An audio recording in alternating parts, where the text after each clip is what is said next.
11월은 한 해 결산을 앞두고 이제 특별히 한 해를 돌아보면서 살아야 되는 그런 달이 아닌가 생각을 해보게 됩니다. 돌아보면서 감사한 일들 정리하고 또 감사해야 될 일들 또 우리가 또 새롭게 해야 될 일들을 잘 또 정리하는 그런 시간들이 되면 좋겠습니다. 코로나19가 끝났는가 생각을 했는데 우크라이나 전쟁 소식 때문에 우리는 얼마나 안타까워했습니까? 또 뿐만이 아니라 하마스가 또 이스라엘 또 침공해서 공격해서 많은 사람들을 죽게 되고 또 인질들이 200여 명이 붙잡혔다 하는 소식과 함께 또 이스라엘이 또 가자 지역에 또 보복하는, 그래서 북가자 지역이 다 초토화되고 있고 많은 인명들이 지금 피해를 입고 있는 이 어려운 상황을 보면서 안타까움을 금할 수 없는 시대에 우리는 살고 있습니다. 참 2023년도에도 뭔가 열심히 산 것 같은데 별로 이루어놓은 것이 없는, 그래서 바쁘게는 산 것 같은데 여러분, 그렇기 때문에 우리 인생이라는 것은 잠시 시간을 멈추어 서서 돌아보는 시간을 가질 필요가 있습니다. 그래서 지금까지 나는 어떤 삶을 살았는가, 하나님이 베푸신 은혜는 어떤 것이 있는가, 그리고 또 감사한 일들을 또 되새겨보는 그런 한 주간을 여러분 살기를 바랍니다. 우리가 이 세상을 살아가면서 많은 것을 가졌어도 또 내가 어떤 이루고 싶은 것을 이룬다 할지라도 우리의 삶에서 감사라는 단어가 빠지게 된다면 여러분, 그 삶이 최고의 삶이 될 수 있겠습니까? 반면에 우리가 이 세상에서 비록 많은 것을 소유하지 못한다 할지라도 또 내가 이루고자 했던 어떤 것을 다 이루지 못했을지라도 우리의 삶에 감사가 있다고 한다면 그것은 최고의 삶이 될 수 있다, 이런 믿음을 갖게 됩니다. 인생 최고의 삶이 무엇일까 생각해보면 인생 최고의 삶은 감사하는 삶이라고 말씀을 드릴 수가 있습니다. 성경에도 보면 시편 50편 23절에 감사로 제사를 드리는 자가 나를 영화롭게 하나니 그의 행위를 옳게 하는 자에게 내가 하나님의 구원을 보이리라. 하나님께 영화롭게 하는 삶, 어떤 삶인가를 말하고 있는 것입니다. 성경은 하나님을 영화롭게 하는 삶은 바로 진정한 감사로 예배드리는 삶이라고 말씀하고 있습니다. 감사가 있는 삶, 이것이 하나님을 영화롭게 한다라고 말씀하고 있습니다. 지금 이제 추수감사절을 앞두고 감사의 계절에 감사의 예배를 드리면서 저는 우리 성도님들이 우리의 입술 속에서, 우리의 마음 속에서, 우리의 심령 가운데 회복되어야 될 것이 있다고 하면 그것은 감사함이 회복되는 한 주간 되었으면 좋겠습니다. 그래서 다음 주일 우리 추수감사절을 맞이하면서 여러분, 이 한 주간 동안은 하나님의 은혜를 기억하면서 감사를 회복하시고 감사한 일들을 찾으시고 기록하는 한 주간 되기를 바랍니다. 특별히 이스라엘 백성들이 하나님께서는 특별한 절기를 주셨습니다. 유월절을 주시고요, 칠칠절을 주시고 또 장막절, 초막절을 주셨습니다. 이 세 번째 초막절, 이 장막절은 오늘날 우리로에게는 추수감사주일과 같은 것입니다. 감사의 절기입니다. 한 해 동안 농사를 다 지어놓고 하나님의 은혜였습니다 고백하는 그러한 절기. 초막절에 부르는 귀한 찬양이 바로 오늘 시편 136편의 바로 이 시입니다. 오늘 시편 136편은 26절로 되어 있지만 이 시는 1절부터 26절까지 계속해서 빠지지 않고 나오는 단어가 있습니다. 그것은 바로 여호와께 감사하라, 그분에게 감사하라, 하나님께 감사하라, 감사하라가 26절 한 절씩 26번에 걸쳐서 반복해서 감사가 나오고 있는 것을 보게 됩니다. 왜 이런 감사가 계속해서 나오고 있을까요? 왜 하나님께서 오늘 우리에게 감사하는 삶을 살라고 이렇게 명령하고 있을까요?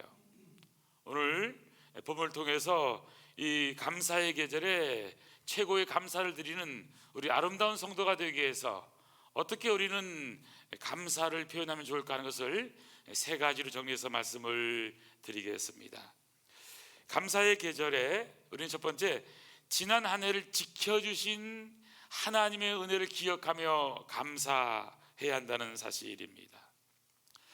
우리 하나님 어떤 하나님이시면 지켜주시는 하나님의 은혜입니다. 시편 136편 1절부터 차근차근 읽어보면요, 하나님께서 이스라엘 백성들을 사망의 음침한 골짜기에서 지켜주십니다. 광야 40년 동안 지켜주십니다. 먹을 것이 없고 농사를 하지 않고 물이 없는 그 어려운 환경 가운데서 하나님은 지켜주시는 하나님의 은혜라고 성경은 말씀하고 있습니다. 돌아보면 2023년도 하나님의 은혜가 아니면 우리는 살아갈 수가 없는 한 해였을 것입니다. 돌아보면 엄청난 어려움 가운데 있었는데 큰일 날 뻔했는데 그래도 하나님이 지켜주셔서 여기까지 우리를 인도하셨다라고 하는 사실입니다. 그러므로 우리는 이 감사의 계절에 우리가 가져야 될 첫 번째 정신은 우리를 지켜주신 하나님의 은혜를 기억하면서 우리는 감사해야 된다고 하는 사실입니다. 오늘 말씀 1절부터 26절까지 차근차근 읽어봐도요, 참 감사가 흘러넘치는 것을 보게 됩니다. 달과 별들을 주관하신 하나님, 강한 손과 크신 팔로 이스라엘 백성을 애굽에서 인도해내신 하나님, 홍해를 가르신 하나님, 많은 역사를 쓰십니다. 헤스본 왕 시온, 바산 왕 옥을 물리치신 하나님, 그 하나님의 놀라운 능력 돌아보면 우리도 이 땅에 살아가면서 넘어지고 쓰러지고 힘들어서 좌절하고 어떤 때는 살성마저 끊어진 그런 환경 가운데 있을지라도 하나님은 우리를 붙들어 일으켜 세우시면서 다시 용기를 주시면서 지켜주시는 하나님의 은혜가 있다는 사실입니다. 혹시 좌절하고 절망하고 인생은 더 이상 살 수 없어 이렇게 포기하는 분이 있다고 한다면 여러분 용기를 가지시길 바랍니다. 하나님이 도와주십니다. 끝까지 지켜주세요. 놀라운 것은 하나님은 자녀들이 잘 되는 것을 원하세요. 그래서 이 감사의 절기를 맞이해서 돌아보면 내 힘으로 살아온 것이 아니라 하나님의 은혜로 살아왔음을 알고 끝까지 지켜주겠다는 약속을 하십니다. 세상 끝날까지 너희와 항상 함께 있겠다고 말씀하십니다. 그래서 저는 고백할 수 있는 한 가지는 바로 하나님은 우리를 지켜주시는 하나님이라고 하는 사실입니다. 성숙한 사람은 어떤 사람일까요? 이 지켜주시는 하나님의 은혜를 알고 감사할 줄 아는 사람입니다. 지난달 10월 달이죠. 10월 10일 날에 우리나라의 시인, 아주 유명한 시인 가운데 한 분이셨던 김남조 시인이란 분이 세상을 떠나서 현대 아산병원에서 장례를 치렀습니다. 김남조 시인은 참 따뜻한 분이고 사랑이 많은 분으로 알려져 있습니다. 이분이 마지막 인터뷰에서 이런 말씀을 합니다. 좋은 시대, 좋은 나라에서 태어나서 좋았고 좋은 분들과 함께 살았습니다. 얼마나 영광이고 얼마나 과분한지 다 표현할 수가 없습니다. 태어나서 좋았고 살게 돼서 좋았고 또 오래 살아서 좋았습니다. 이분의 언어는 감사의 언어입니다. 행복의 언어입니다. 사랑의 언어입니다. 바로 좋았습니다 라고는 긍정의 언어, 긍정의 시를 쓴 분이라고 말씀을 드릴 수가 있습니다. 여러분 생각해 보십시오. 이분이 1927년생입니다 1927년생이시기 때문에 96세로 돌아가셨는데요, 여러분 그분이 태어난 시대가 좋은 시대였습니까? 결코 좋은 시대라고 말할 수 없습니다. 일제강점기 아닙니까? 너무나 어려운 시대입니다. 나라를 빼앗긴 시대에 태어났습니다. 고난의 시대입니다. 또 이분이 대학에 들어갈 때가 1950년입니다. 서울에 와서, 대구 분이신데 서울에 와서 대학에 들어갔는데 뭐가 납니까?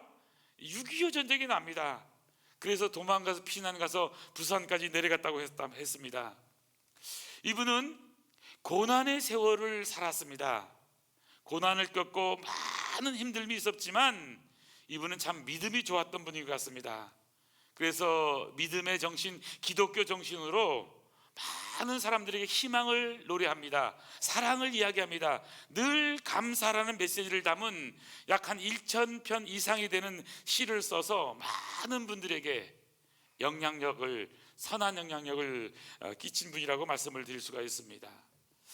이분의 시가 또 우리가 잘 아는 노래 가운데도 있어요. 김순애라고 하는 이대 교수님이 작곡을 했고 작사는 김남조 시인이 한 작사입니다. 송창식이 불러서 유명한 노래입니다. 그대 있음에. 그대 있음이라는 시 아시죠? 그대의 근심 있는 곳에 나를 불러 손잡게 하라. 큰 기쁨과 조용한 갈망이 그대 있음에, 그대 있음에 내 맘에 자라거늘 오 그리움이여 그대 있음에 내가 있네. 나를 불러 손잡게 해. 그대의 사랑 문 열 때 내가 있어 그 빛에 살게 해. 사는 것이 외롭고 고단하지만 그대 있음에 삶의 뜻을 배우니 그대 있음에 내가 있네. 나를 불러 그 빛에 살게 해. 그대 있음에. 여기서 그대라고 하는 이 말은 1차적으로는 뭐 사랑하는 여인 이렇게 생각할 수가 있을 것입니다. 하지만 이 시인의 궁극적인 그대는요, 하나님을 말하고 있는 시라고 저는 생각이 들어집니다. 우리 삶이 항상 형통하고 여러분 잘 나가는 것만 아니잖아요. 때론 좌절하고 외롭고 때론 고단하고 때론 힘들지만 궁극적으로 하나님이 있으므로 우리의 삶은 결코 외롭지 않다는 것입니다. 하나님이 있기 때문에 결코 우리의 삶은 고단하지 않다는 것, 그걸로 끝나지 않는다는 것입니다. 힘들고 고단하지만 그대 있으므로, 하나님이 있으므로 우리가 있을 수 있고 우리의 삶은 존재할 수 있다고 하는 긍정의 언어인 것입니다. 그대가 없다면, 하나님이 계시지 않다면 우리 인생 외로움, 아픔, 고단함 가운데 우리는 무너질 수밖에 없다고 하는 그런 고백이 되기도 하는 고백입니다. 힘들고 어렵고 고단하지만 우리에게는 하나님이 계시고 하나님께서 날마다 그분의 크신 사랑과 그분의 놀라운 은혜의 빛, 사랑의 빛 가운데 우리를 불러주셔서 하나님이 계시기 때문에 오늘 우리는 여기에 있을 수 있다라고 하는 그분의 은혜를 고백한 시라고 말씀을 드릴 수 있는 것입니다. 하나님이 지켜주셨다라고 하는 은혜의 고백인 것입니다. 하나님의 은혜를 깨닫게 되면 하나님의 은혜를 감사하게 되고 그 지켜주신 은혜 때문에 바로 기쁨과 감사, 하나님이 하시는 놀라운 역사 가운데 우리는 그분의 앞으로 나아갈 수 있게 되는 것이죠.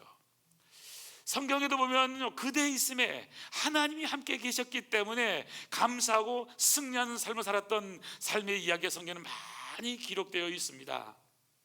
다윗은 결코 그의 삶에서 감사만 할 수 있는 삶이 아니었습니다.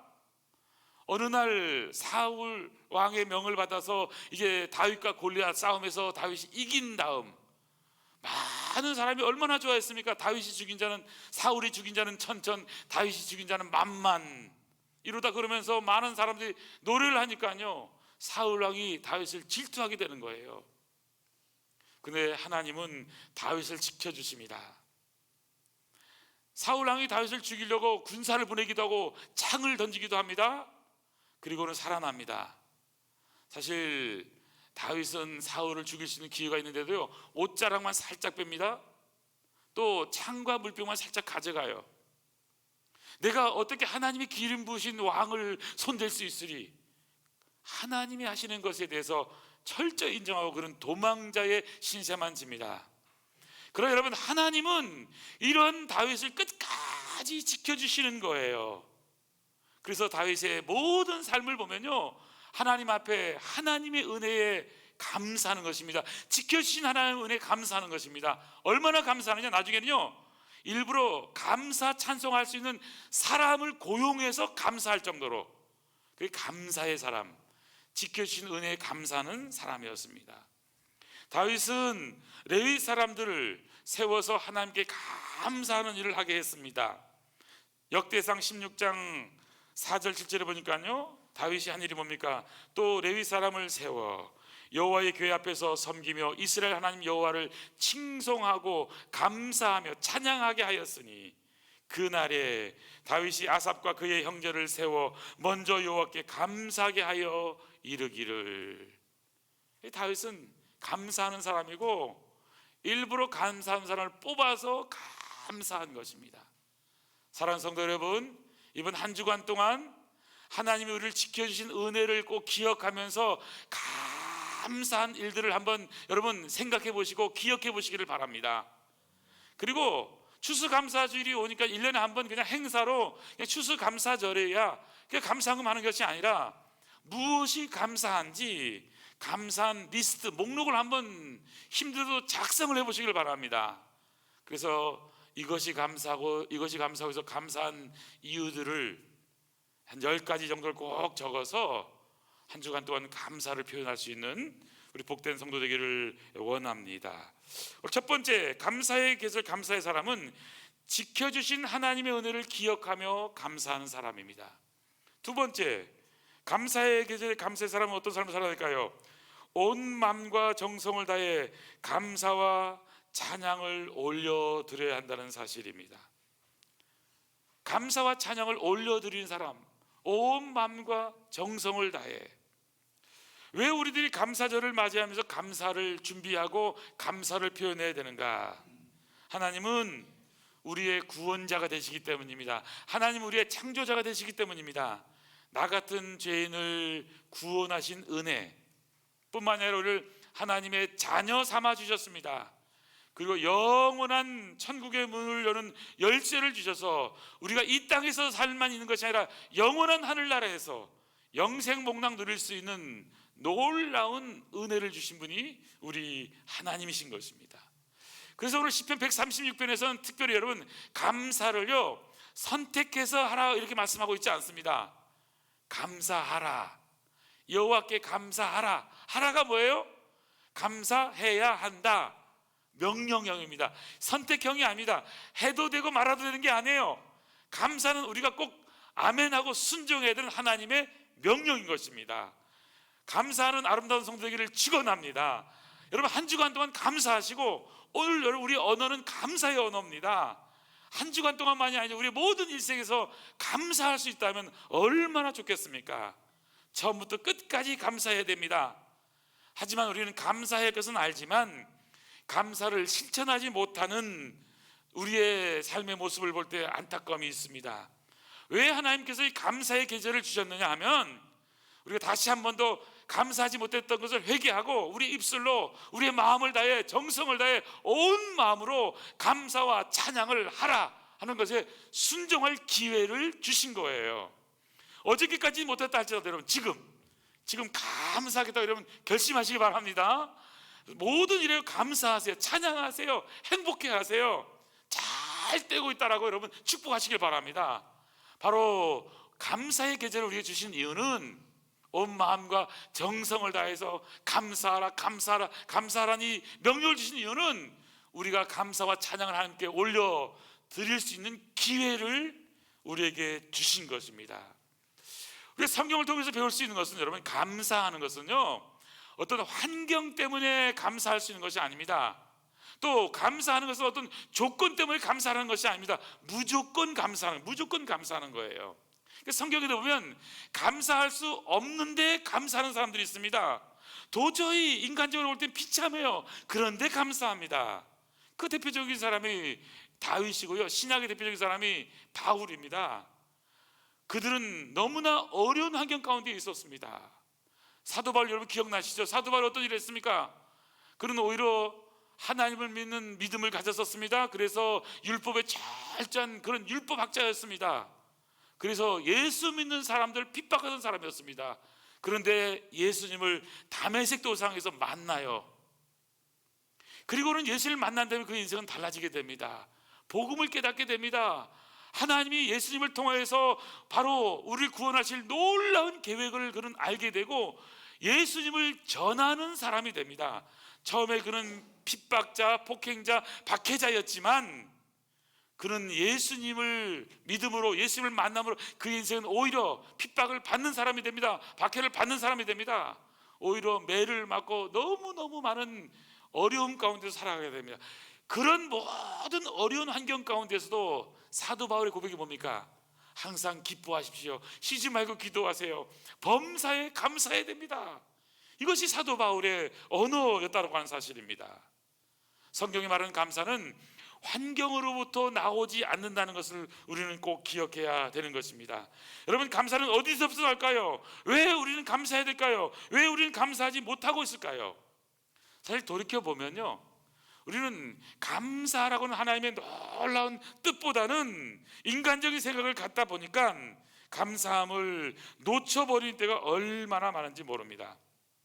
성경은요, 감사함으로 그의 문에 들어가며 찬송함으로 그의 궁정에 들어가서 그에게 감사하며 그 이름을 바로 송축할 것을 명령하고 있습니다. 천국문을 여는 열쇠는 뭐냐면 감사함입니다. 찬송함인 것입니다. 어떤 의미에서 우리의 신앙생활에서 가장 소중한 것은요, 감사함, 찬송함, 이것이 바로 우리의 예배의 핵심인 것입니다. 오늘 저 여러분 여기에 모인 이유는 뭘까요? 하나님의 은혜에 감사하는 것입니다. 그래서 그분의 이름을 찬송하는 게 이게 예배인 것입니다. 내가 영원히 죽을 수밖에 없는 죄인이었는데 나 대신 십자가상에서 죽으심으로 우리를 구원하시기 위해서 하나님의 위대한 계획이 저와 여러분에게 나타난 이것은 우리가 그분의 이름을 높여야 될 바로 이유인 것입니다. 이것이 바로 예배입니다. 예배는 무엇입니까? 감사함입니다. 예배는 찬송함인 것입니다. 그러면 성도들이 해야 될 언어는 감사함의 언어, 찬송의 언어, 바로 예배의 언어인 거예요. 여러분, 우리가 모든 환경 가운데 내가 원하는 대로 다 되는 것이 아닙니다. 이스라엘 백성들요, 구원받았습니다. 그런데 구원받은 이스라엘 백성들, 애굽에서 나왔지만 그들은 오히려 어려움을 계속해서 만납니다. 홍해를 만납니다. 또 마라의 쓴물, 물이 없습니다. 먹을 것이 없습니다. 많은 원망과 많은 불평이 있을 수밖에 없는 그런 환경 가운데 놓이게 됩니다. 그럼에도 불구하고 하나님께서는 무엇을 훈련시켰냐면 바로 그 어려운 환경 가운데서도 감사함의 훈련, 찬양함의 훈련, 예배함의 훈련을 시킨 겁니다. 저와 여러분도 오늘 받아야 할 훈련 가운데 하나는 우리의 삶이 어떤 환경에 있다 할지라도 하나님을 찬양하고 하나님을 예배하고 하나님께 감사하는 저와 여러분들에게 간절히 소원합니다. 성경에 보면요, 아주 대표적인 분 가운데서 여러분 아시죠? 욥이란 분, 욥이 누굽니까? 욥은 동방의 의인이었습니다. 하나님을 경외하는 분이었습니다. 순전했습니다. 하나님이 칭찬한 사람이었어요. 그때 사단 마귀가 하나님께 시험하는 얘기가 나옵니다. 아니 하나님, 무슨 말씀이세요? 까닭 없이 욥이 하나님을 경외한 줄 아세요? 잘 살고 부자하기 때문에 그런 겁니다. 한번 쳐보세요. 분명히 하나님을 저주하고 욕하고 그럴 겁니다. 하나님 몰라서 그래요. 하나님께서 허락하십니다. 그 생명만 건들지 말고 다치게 합니다. 하루는 갑자기 욥의 많은 어려움을 당하게 되잖아요. 그 재산이 모두 다 무너지게 됩니다. 자녀들이 하루에 다 죽게 됩니다. 들려지는 소문은 너무나 말도 안 되는 소문인 거예요. 여러분, 욥이 어떻게 합니까?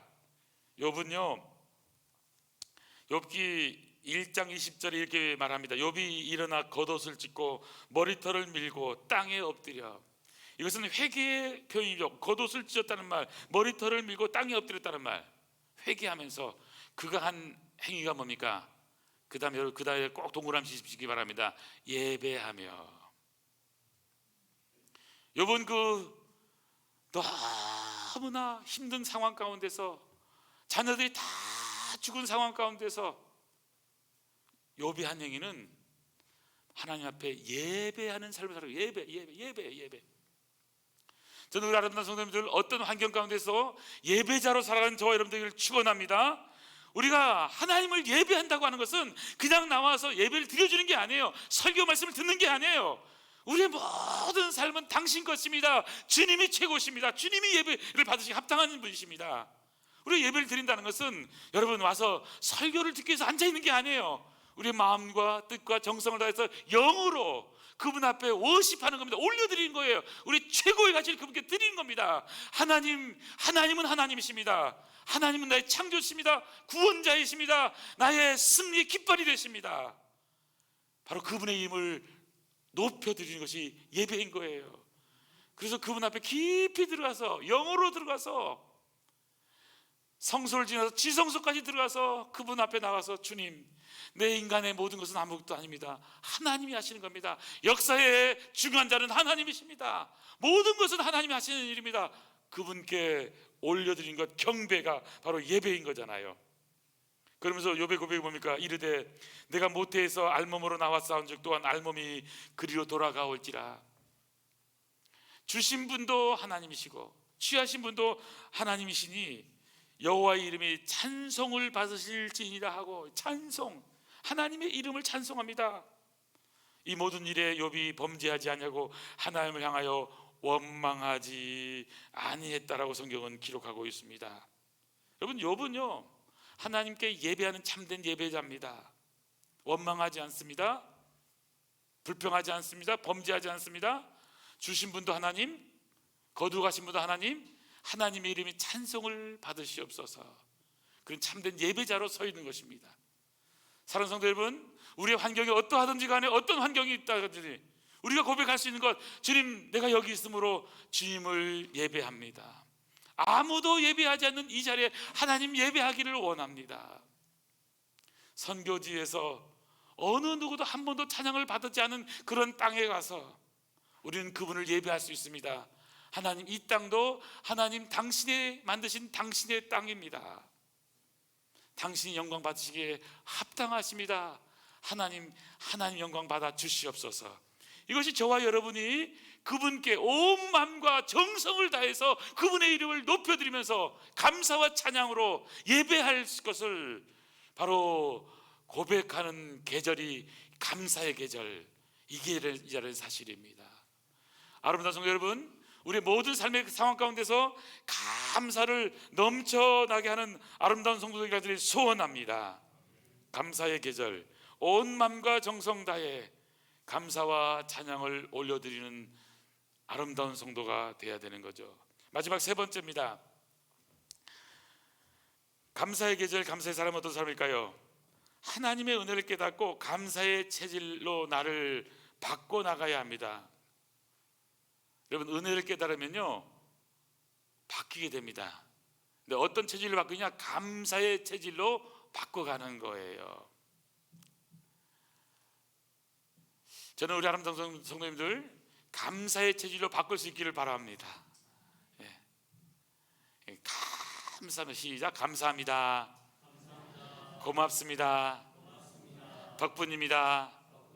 은혜 많이 받았습니다. 하나님이 하시면 다 됩니다. 이 시편 136편에는 하나님이 이스라엘 백성들에게 행하신 그 일들이 쫙 나옵니다. 시편 105편, 106편, 107편에도 보면요, 역사시에 보면 하나님이 이스라엘 백성들에게 아브라함 때부터 어떻게 여기까지 인도하셨는가 쫙 성경이 요약됩니다. 그 이유가 뭘까요? 하나님은 인간의 역사 가운데 함께 하셔서 놀라운 역사를 이루시는 분이라는 사실입니다. 하나님이 하시는 역사 가운데 우리는 그 작은 역사의 현장에 서 있는 거예요. 거대한 모든 역사는요 하나님이 하시는 거예요. 그렇지만 우리도 그 속에서 작은 그림 하나를 그려가고 있는 거예요. 그분이 하라고 하는 그 작은 한 모퉁이를 아름답게 만드는 일을 감당하고 있는 거예요. 그런 의미에서요, 여러분, 감사할 줄 아는 사람에게는요 발전이 있는 거예요. 아리스토텔레스는 그런 말을 했답니다. 인간의 마음 중 가장 쉽게 늙는 부분이 있다면 그것은 감사하는 마음이라고 했습니다. 감사하는 마음. 자, 그렇기 때문에 감사하는 마음도 자꾸 늙어버리니까 나이가 들면 들수록 우리가 자꾸 해야 될 표현이 뭐예요? 감사합니다, 고맙습니다. 그러니까 나이가 들면요, 여러분, 실력이 늘어요. 사람을 보는 실력도 늘고 판단하는 실력도 많이 늡니다. 세상을 많이 사셨기 때문에 당연히 그러잖아요. 그래서 우리 어른들 공경하는 이유가 그 많은 지혜를 우리가 배우기 위해서 그런 거잖아요. 하지만 나이가 들 때 우리가 꼭 기억해야 될 것은 뭐냐면요, 자꾸 판단하는 것이 아니라 감사를 표현하는 겁니다.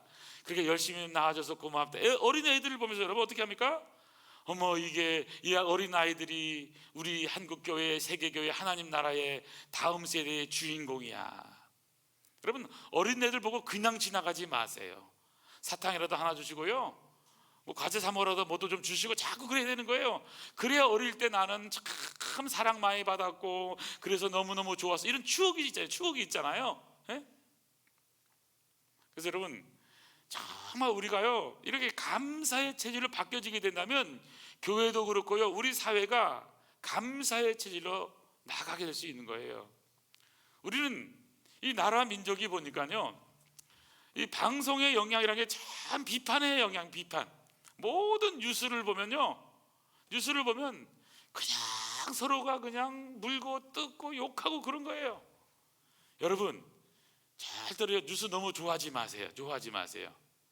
뉴스 좋아하지 마세요. 그 왜냐면요, 용서하세요, 그분이 그분이에요.